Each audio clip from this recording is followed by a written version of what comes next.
Okay, Reatta interior. Here we go. Door panels, seat controls, locks. Window controls are in the middle. This switch here. And also the mirror controls are in the middle. And of course the shifter. And then we move up. We got the fog lamps, fuel access, trunk access, glove box, and lamp retract. One interesting thing about the early Reattas is they didn't have a handle or any way to open the glove box without pushing that button down there. The auto reverse, fully functional auto reverse tape deck, and then we have our displays, which we'll take a look at. This door's the same with the seat controls, and then more seat controls in between the door. And anyway, 14-way power seats. Anyway, all right, so here we go. Key on. As you can see, the lights light up. There is a test button right here that can tell you if all the lights work. And everything lights up, and it goes through a routine of all the tests and checks and so forth, and counts up. And then it says, okay, we're all right. Service engine assumed, that's because it's not on yet. Interesting thing about the fuel gauge, if you see this button here, when it gets under a quarter tank, you push this button and it gives you a zoom of the last quarter. This is the dumbest thing ever, but so you can see the full tank, the whole tank, or you can see the last quarter, just to monitor whether or not you're about to run out. Okay, the favorite part of this, I'm going to turn off this fan off, just so it's quieter. Okay, so we have a summary position. Summary shows us basically the whole car, all the stuff you should need while you're driving down the road. You've got the radio controls in the upper left, actually all the way across the top. You got climate control in the middle. If you push on, it'll give you a temperature setting, and that's an automatic. You can turn that up or down, and it'll shoot for that direction. I'm gonna again turn that off.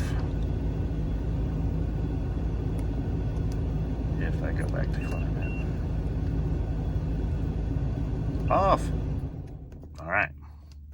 So that's your summary screen. Oh, also Thursday, January 1st.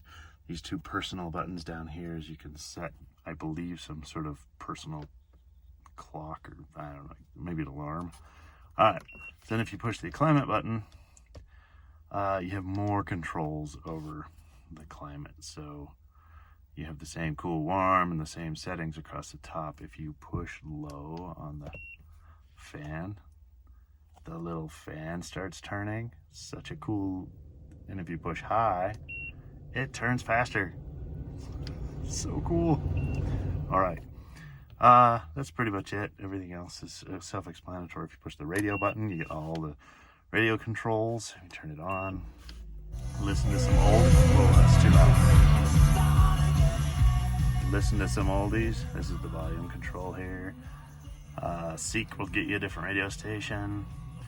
And of course, if we go down to here, that'll play the tape cassette that's in it, which is probably, yeah, some hot Neil Diamond.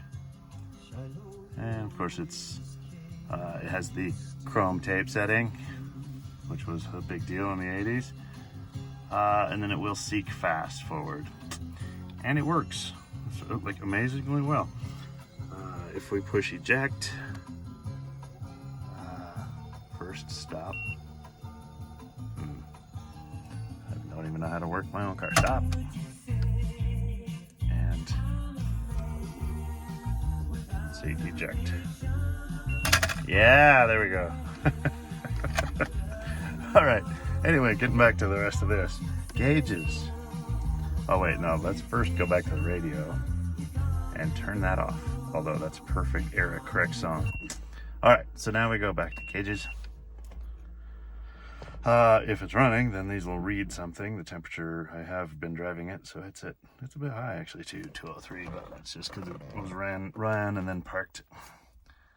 And that'll give you real-time gauges. If you click on options, you can look at different things, trip monitor, you can compute with the trip computer mileage and all this kind of stuff anyway. And then of course status, that's going to give us all of our diagnostics and set clock and etc, etc. Okay, starting the car. There we go, back over to here. Give it a start. And we can see that it wants me to fasten my seatbelts. But otherwise no check engine lights or any trouble lights. Over here we got the park lights on. They don't turn off. Oh yeah, the park lights are on full time, sort of like a daytime running light. Cruise control down here, fully functional, works fine. Panel lights. Here you can crank up the brightness up and down. That's just less bright, more bright. We'll leave it in the middle for us. And then headlights here, which make the pop-ups go up. And off. Okay.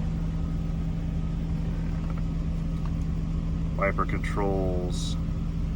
In this car, pulse is intermittent. Push to wash, defrost, all the standard car stuff. And then each vent has its own on-off switch, so you can turn these off individually, including the ones in the passenger side. I'm gonna have to hurry before you get carbon monoxide poisoning. But anyway, so if we go over here, we'll go straight to, we'll go back to gauges. And there you can see, okay, there's our temperature at 181. It just needed to circulate a bit. And then status, we've got set clock brightness. We'll skip all three of the top ones and go straight to diagnostics. And it'll come up and say, okay, everything's okay.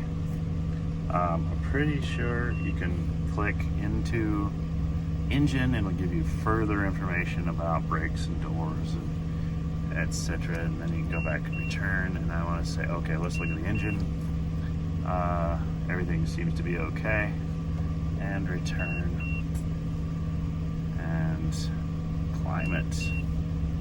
And it tells us the AC refrigerant is okay, the AC temperature is okay, and all the climate sensors are working. This just tells you that these systems aren't broken. It's pretty awesome 80s technology. So we go back to summary, we go back to 1987, and that's that. One more thing before we go is I'm going to turn the engine off, and I'm going to turn on, or I'm going to push the fuel access button. That's how you open to put gas in it, and you can hear it opens. Trunk also works. Glove box, yeah, and lamp retract, which we'll show later. Okay.